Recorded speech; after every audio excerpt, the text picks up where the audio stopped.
Barabara kabisa mtazamaji mteule, tunaanza taarifa zetu ambapo kesi ya uchaguzi iliyowasilisha mahakamani imeweza kufichua mengi ambayo kama Wakenya bila shaka hawakuwa wakiyatambua na kuweza kuyatambua kuhusiana na kesi ya uchaguzi. Na vile vile wengi wamekuwa na kutokuwa na imani ya asasi tofauti ikiwemo idara ya mahakama, na katika historia ya taifa kesi ya uchaguzi imeweza kushirikiwa na mahakamani hadi kukamilika kwake na uamuzi kutolewa bila kuwepo kwa vurugu lolote lile. Utasema ni ishara mabadiliko ambayo Wakenya wameyakubali, lakini tofauti na hilo kuna mambo matatu ambayo Wakenya yamejitokeza, na mahakama, wanasiasa, tume ya uchaguzi na hata mataifa ya nje wamejifunza kutokana na kesi hii ya uchaguzi iliyowasilishwa katika mahakama ya juu. Ni kesi ambayo kando na kuibua hisia mseto, ima iwe ni kutokana na kuvunjika nyoyo au furaha, sisiri kwamba imetoa mafunzo ambayo yamefichua mapungufu yanayohitaji kushughulikiwa. Haya ni kulingana na wataalam. Tuangazie baadhi ya mambo yaliyojitokeza zaidi katika kesi hiyo. Kwanza, makataa yaliyotolewa ya kuwasilisha na kusikiza kesi, swala kuhusu kujumuishwa kwa kura zilizoharibika na hitaji la kufanyika kwa uchaguzi mpya. Ni mambo matatu ambayo yote yanamulika katiba mpya, na ndio sababu hii leo tumesaka mmoja wa wataalamu waliohusika katika kuikarabati katiba mpya atueleze dhamira yao kuu ilikuwa ni nini. Kwanza kabisa, tumejifunza nini? Tumefaulu kwa sababu hatukuwa na michafuko ama hatukuwa na vurugu ambayo tuliona mwaka wa 2007, na ni kuonyesha kwamba ule mfumo, zile asasi, utaratibu ambao tulikuwa tumeonelea unafaa ama unapaswa unafanya kazi. Lakini la busara ni kwamba tuliamua kutumia katiba yetu.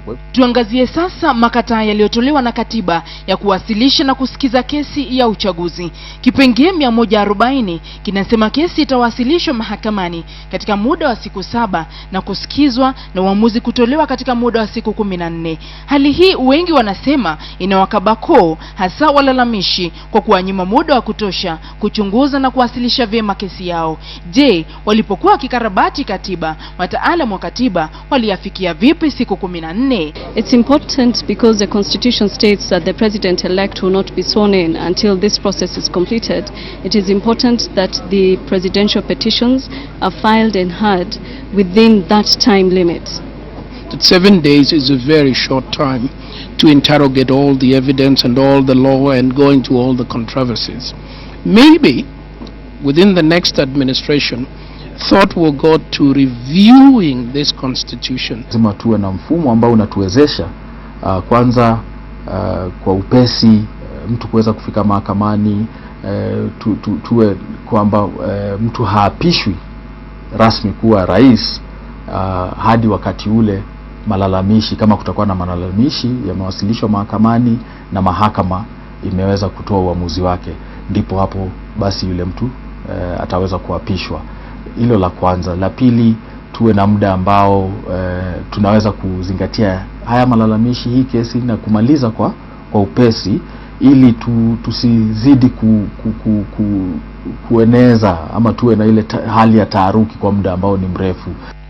Pia lipo swala kuhusu kura zilizoharibika na uhalali wa kuzijumuisha katika matokeo ya mwisho ya kura. Wataalamu pia wamekubali kwamba kuna mapungufu wakati wa kuzungumzia kura inayopigwa. Katiba ya Kenya inasema mtu atakuwa rais kupitia wingi wa kura zitakazopigwa, tofauti na mataifa mengine kama vile Ghana ambayo yamefafanua kuwa mshindi atatangazwa kupitia kura halali zitakazohesabiwa. The fact that the court upheld the petition number 3, which said rejected ballots must not be used to verify who has won an election, requires therefore that Parliament and the Senate considers amending the constitution appropriately so that the law is clear and straightforward.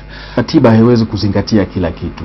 Kwa hivyo hilo ni jambo ambalo sasa ilikuwa ni katika hizi sheria nyingine ambazo zingeibuka katika utekelezaji wa katiba, ambazo ni jambo ambalo lingezingatiwa.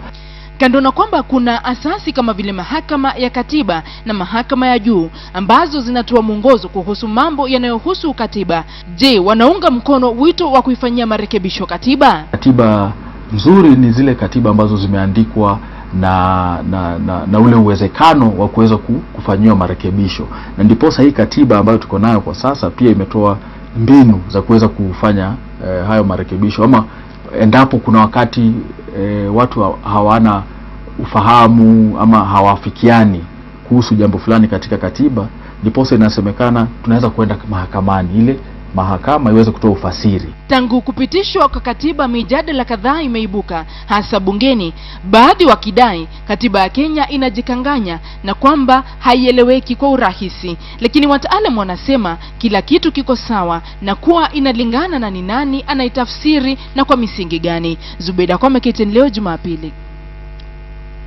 Naam, tukitoka kwenye taarifa hiyo inafungamana na katiba na vile vile masuala ya mahakama, tuelekee katika eneo la Mathare ambapo wakazi wa eneo la Mathare Kaskazini waliamkia makabiliano na mivutano kati yao na maafisa wa polisi. Ni tukio lilojiri baada ya madai kwamba wakazi hao waliwaibia wenzao katika mtaa huo. Mwanahabari wetu Hussein Mohamed ametuandalia taarifa ifuatayo.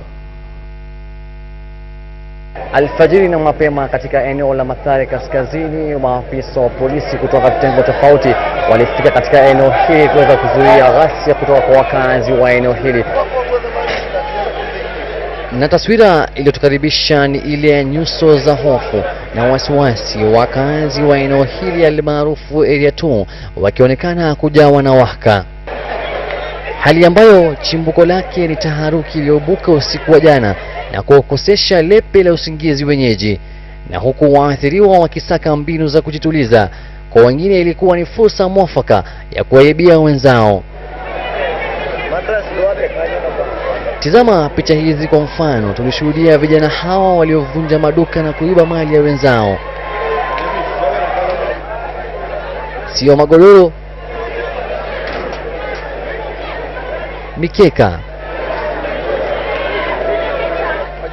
viatu, hata daladala walichukua. Ni hali iliyovutia macho ya walinda usalama. Maafisa wa polisi wakafika hapa na kujaribu kuwatuliza vijana hao. Tafadhali muende kwa nyumba saa hii. Juhudi zao hazikufua dafu na papo hapo makabiliano yakazuka.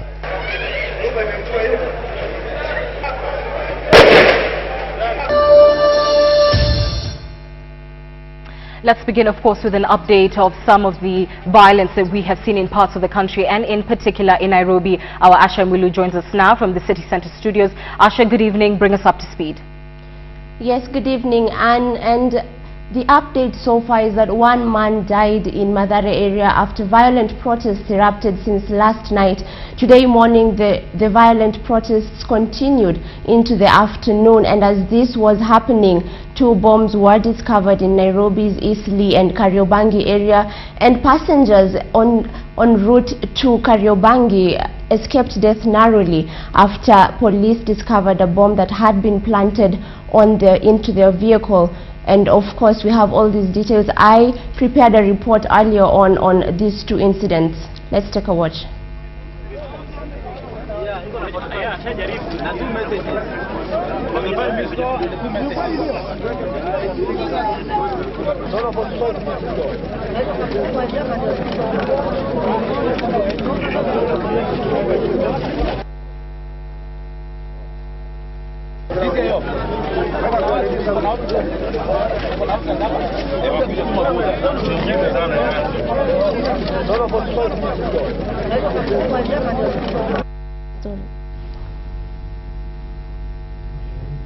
Well, those are just pictures that you've been seeing on the explosive device that was discovered on a number 14 Matatu in Kariobangi area. And let's now take a look at what happened in Mathare from early in the morning today. These were the scenes that welcomed us in Mathare North Area 2 on Sunday morning. The unrest that had erupted the previous night following the Supreme Court's verdict validating Uhuru Kenyatta's election had spilled into the morning. Pockets of angry youth engaged officers from the General Service Unit in running battles since early morning. Tafadhali muende kwa nyumba saa hii.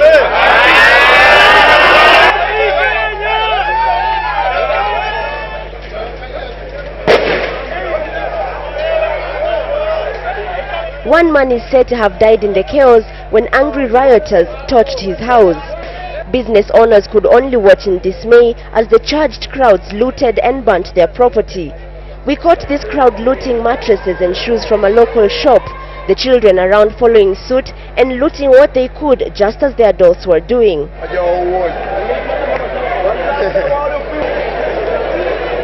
The GSU officers used tear gas to disperse the crowds, and in the end, women and children suffered in their houses. Those who were stranded outside were forced to show the security forces that they were not among the rioters. Although the riots were eventually contained, Vigilance House issued a stern warning to those engaging in violent activities. In spite of the few areas where there is some tension, the larger part of our country is peaceful. We are meanwhile working towards ensuring that peace also prevails in the areas we have highlighted and where we still have pockets of instability as a result of a few people who are trying to perpetrate violence. Police say that criminals are taking advantage of the tensions around Nairobi's informal settlements. Police recovered 2 bombs in Nairobi, one in Eastleigh area and the second one at the Kariobangi roundabout. Bomb experts were able to detonate the explosive found in Kariobangi and say that it had been connected to a mobile phone. Police further say that the phone had 45 missed calls from the person attempting to detonate the bomb. Nikaona kuna mzigo imeachwa kwa gari.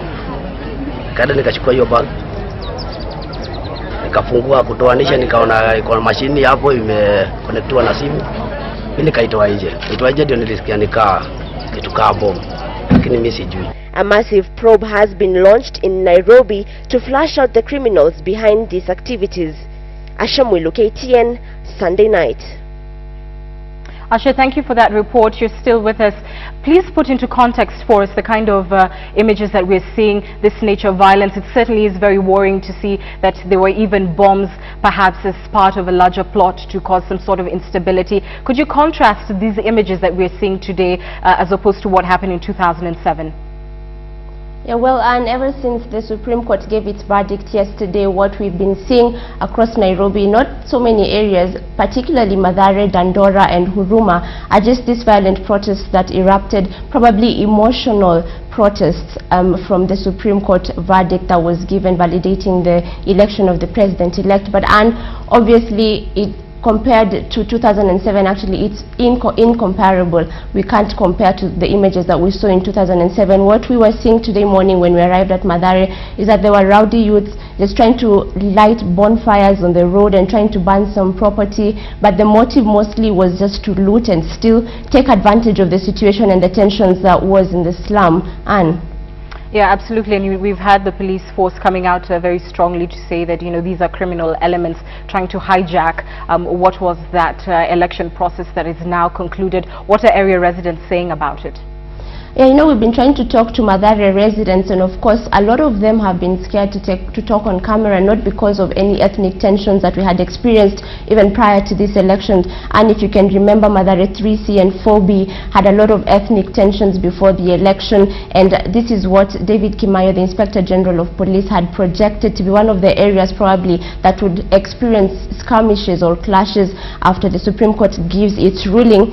But it was contrary to that, it was Mathare North. So those images you were seeing was from Mathare North. That was Area 1 and Area 2 in particular. And this is an area that hasn't really been experiencing a lot of ethnic tensions as compared to in interior Mathare, that is 4B and 3C. Of course, and this is just opportunists taking advantage of the situation, as the police have been saying, because while we were there, what they were trying to do is that they were trying to just disarm some of the officers that were there, because as we saw early in the morning, not very many GSU officers had been deployed there, of course, because police did not preempt the situation to get that out of hand.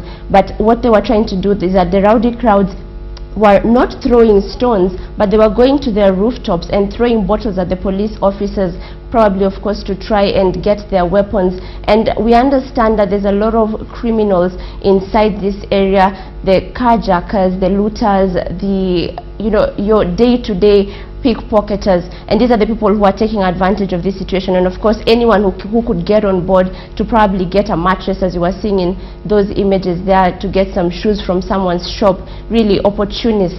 And all right, Asha, thank you so much for that. Kama unavyoona nyuma yangu, hali ya wasiwasi inaendelea kutanda katika eneo hili la Mathare Kaskazini.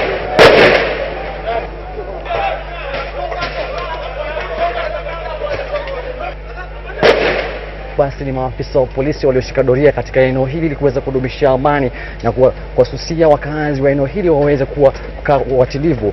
Hata hivyo, wengi wao walisalimu amri.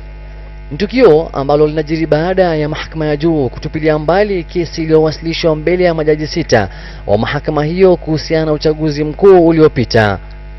Hussein Mohamed, KTN leo, Jumapili.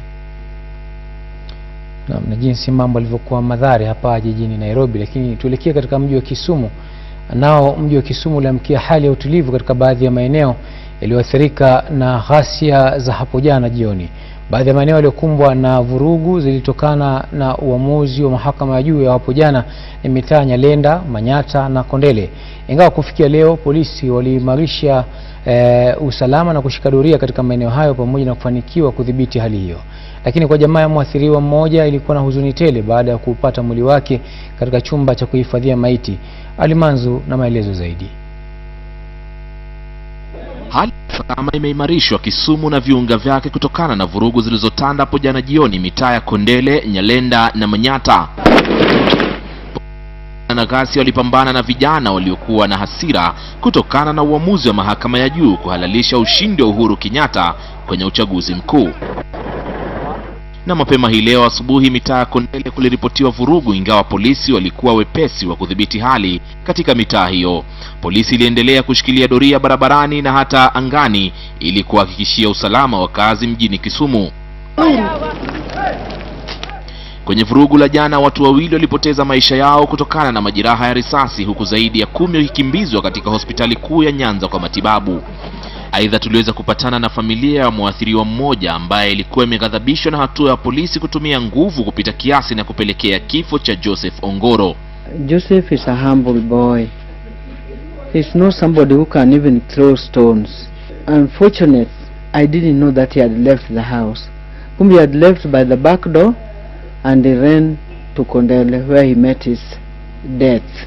Idara ya polisi nayo ilisema kuwa imeweza kudhibiti hali katika kanda hiyo na Nyanza nzima. The majority of them wanted to loot the shops, and because they did not really want to, they realized that the CBD was properly, we had quite a number of officers in the CBD, so as they were escaping, a majority of them escaped towards the slums.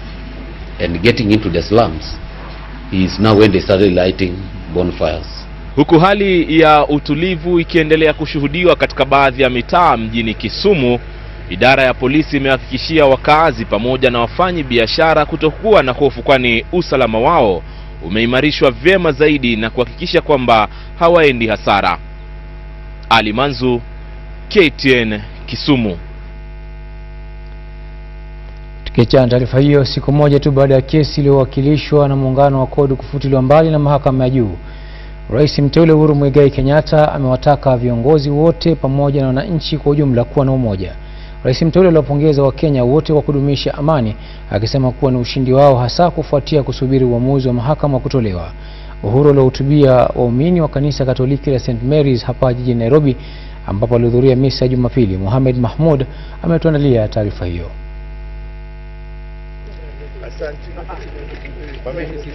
Ni misa yake ya kwanza kuhudhuria siku moja tu baada ya kesi dhidi yake na muungano wa CORD kutupiliwa mbali na mahakama ya juu.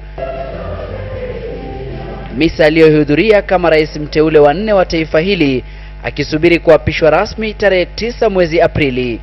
Hotuba yake ikawa ile ya kuwataka Wakenya kuungana na kuendeleza amani. Mine really is to take this opportunity to thank all Kenyans for the peace that we have maintained.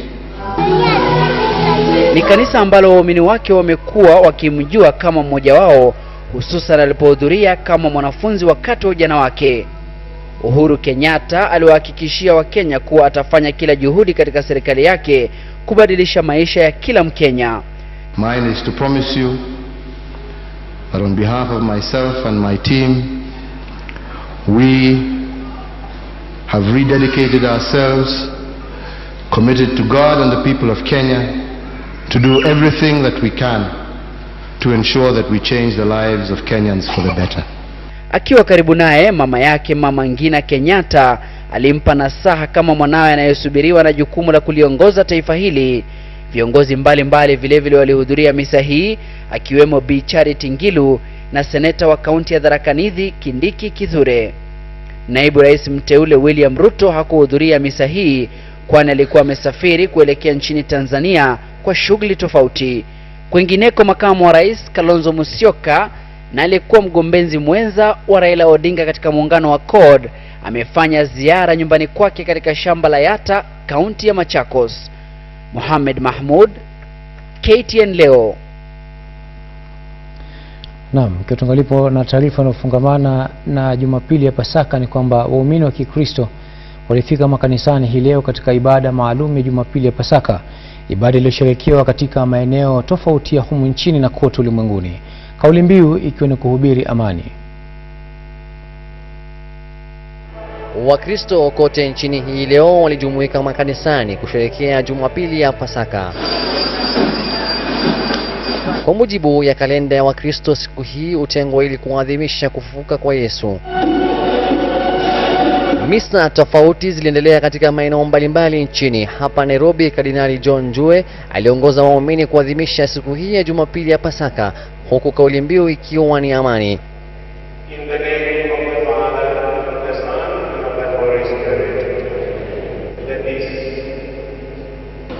Kule mjini Nyeri, misa sawia iliendelea katika makanisa mbalimbali, huku wahubiri wakisitiza ujumbe wa amani. Askofu mkuu wa kaunti ya Nyeri Peter Kairo aliwahimiza Wakenya kusahau mambo ya siasa na badala yake kuungana ili kuendeleza ustawi wa nchi. Ni kauli iliyositizwa na kasisi Murithi Mwema wa kanisa la PCA Cuthbert. Tupendane na tufanye kazi pamoja. Hii ushindi wa uhuru sio wake mwenyewe, ni wa watu wa Kenya. Kwa hivyo tufanye kazi na tuijenge nchi yetu, kwa vile ni nchi yetu tukiwa watu wa hapa Kenya, kila mmoja wetu. Wakenya wote wajitoe kwa kila mmoja ili taifa letu liweze kuendelea na hata kukua, tukilindwa naye Mungu na hata tukijali maslahi ya kila mmoja wetu. Kaunti ya Kakamega pia ilishuhudia ibada Jumapili ya Pasaka na waumini kuungana kwa pamoja kusherehekea siku hii teule. Hussein Mohamed, KTN leo, Jumapili. Naam, bunge litalazimika kubadilisha sheria ya bendera na nembo za kitaifa ndiposa magavana kutoka kaunti 47 za humu nchini wawe ni wenye uwezo wa kupeperusha bendera za kitaifa kwenye magari yao. Haya ni kwa mujibu wa mkuu wa sheria KISUMU aliyesema kwamba chini ya sheria magavana hawaruhusiwi kupeperusha bendera ya kitaifa kwenye magari yao isipokuwa rais na makamu wake, jaji mkuu, spika wa bunge, mawaziri na mkuu wa sheria. Ni kauli ambayo haijapokelewa vyema na baadhi ya magavana humu nchini.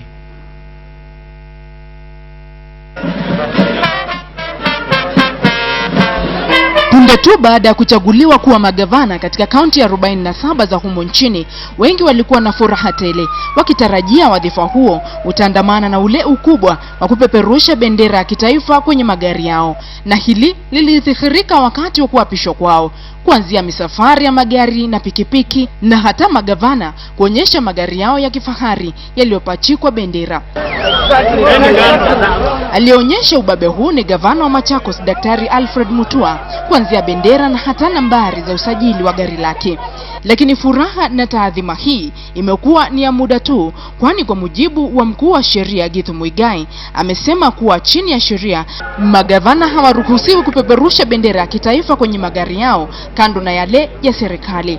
Muigai amesema kuwa magavana watakaokiuka agizo hili huenda wakashtakiwa kwa kukiuka kifungu cha sheria kinachosimamia bendera za kitaifa na nembo. Kwa mujibu wa sheria hiyo, ni rais pekee, makamu wa rais, jaji mkuu na mawaziri wanaoruhusiwa kupeperusha bendera kwenye magari yao. The General should be very well informed on how this country is moving.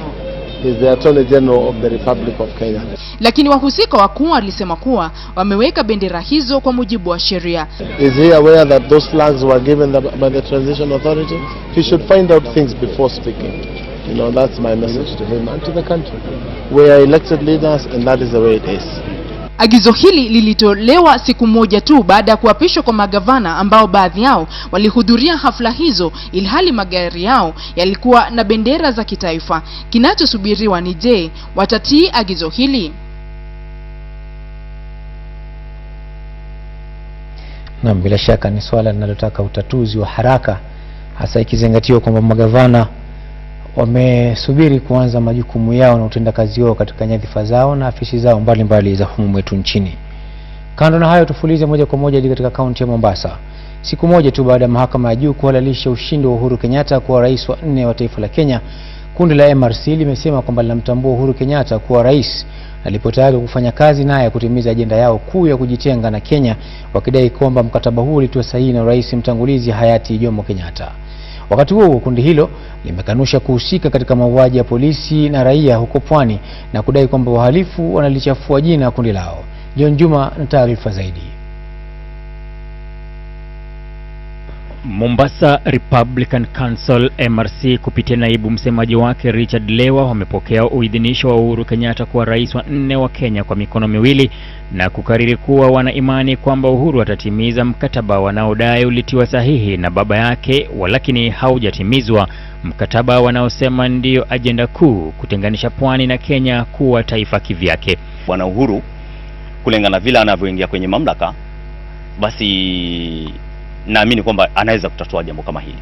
Ikizidi sana, babake ndiye aliyesaini mkataba baina ya Pwani na na Kenya mwaka wa 63 kama prime minister. Kwa hivyo anaingia the right person ambaye anajua vizuri pia kuhusu hili jambo. Kwa hivyo ana haki ya kutatua, ama naamini kwamba anaweza kutatua. Mwamwazi hatuwezi kumtambua kama rais, manake yeye hajakuwa rais, hajajulikana, wala Pwani hatuwezi kuitambua kama nchi kwa hivi sasa kwa sababu haijulikana ulimwenguni. Mpaka itakapojitenga ndio tutaitambua kama nchi. So kwa hivi sasa tunamtambua kama rais wetu ni Uhuru Kenyatta.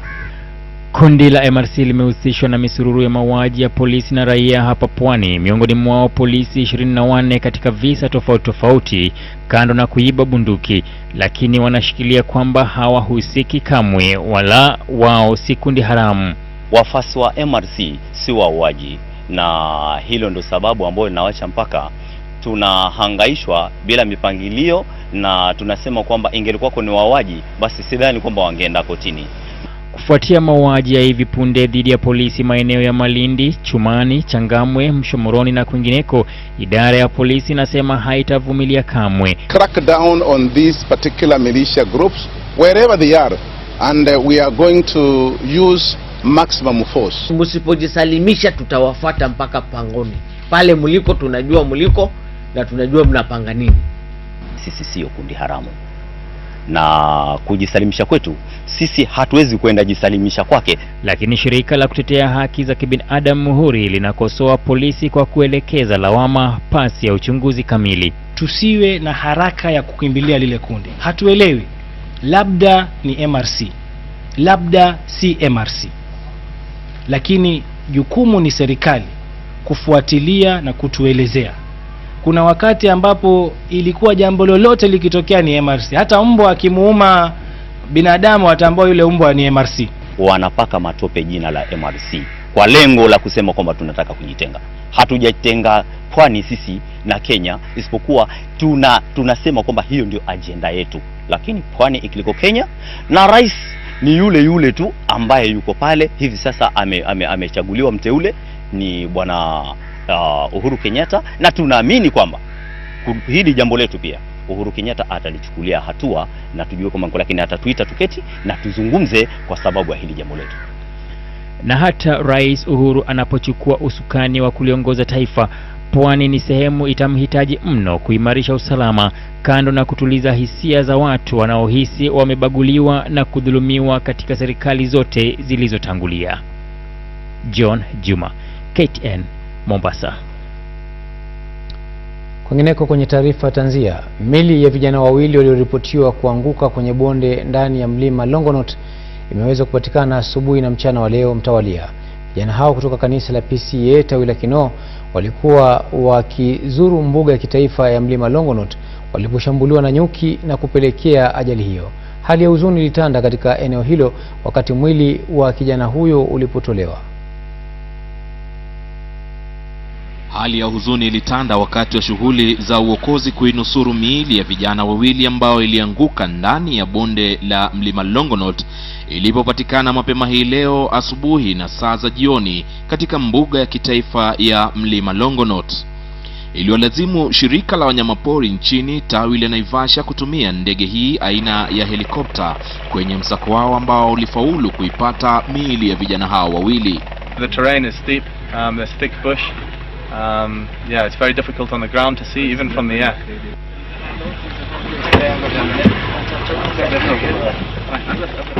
Vijana hao walikuwa miongoni mwa vijana kutoka kanisa la PCEA tawi la Kinoo hapa Nairobi waliokuwa wakizuru sehemu hiyo ya kitalii ambapo walitimka mbio walipokuwa wanashambuliwa na nyuki na kupelekea vijana wawili kutumbukia kwenye bonde la mlima Longonot lenye urefu wa mita 500. Kuna vijana walikuwa mbele yetu. Sasa wakaamua waanze kuchungulia huko ndani, then they wanted to get inside waone nini wanga inaendelea huko chini. Sasa before waingie huko chini wakakutana na nyuki zikatoka from nowhere. Sasa wakitorokea nyuki ndio wajaribu kujisave. Sasa wawili wakateremka, wakaslide wakateremka huko chini. Kulingana na afisa mkuu wa shirika la wanyamapori tawi la Naivasha Osman Ibrahim aliyethibitisha hayo kwa njia ya simu, vijana hao walitumia njia ambayo hawakustahili kuitumia kwenye mlima Longonot. Aidha, shirika la KWS lilijutia mauti aliyowapata vijana hao wawili na kuitaja ajali ambayo ni mara ya kwanza kuwatokea mwaka huu. Vijana wengine kadhaa wanauguza majeraha ya kukatwa na kuumwa na nyuki hao. Mwishoni mwa mwaka jana, vijana 7 kutoka kanisa hilo tawi la Dagoreti pia walifariki baada ya kusombwa na mafuriko katika mbuga ya Hell's Gate mjini Naivasha. Ali Manzu, KTN Jumapili. Kwingineko, wanafunzi 8 kutoka shule ya upili ya wasichana ya Pangani hapa jijini Nairobi wanauguza majeraha madogo baada ya daraja wanalotumia kama kivukio cha barabara wakati wa kuingia na kutoka shuleni mwao kuporomoka hapo jana jioni wakati walipokuwa wakivuka daraja hilo. Inaarifiwa kwamba daraja hilo lilianguka wakati dereva wa gari moja aina ya trailer alipojaribu kupita chini ya daraja hilo ambalo kima cha urefu wake hakikuweza kustahimili urefu wa trailer hilo. Akithibitisha kisa hicho, OCPD wa Starehe Samuel Anampiu alisema kwamba kukuwa na wapita njia wala magari mengine yoyote yaliyokuwa yakipita chini ya daraja hilo wakati wa kisa hicho. Wanafunzi waliojeruhiwa walipelekwa katika hospitali tofauti kwa matibabu. Hata hivyo, hakuna vifo vilivyoripotiwa wakati wa mkasa huo. Taller than the height of the bridge has moved the bridge, causing it to break apart. As you have seen, it's now in 2 parts and nobody can use it. It is even dangerous because one side is hanging. However, 8 students have been rescued from the incident and they have been taken to various hospitals.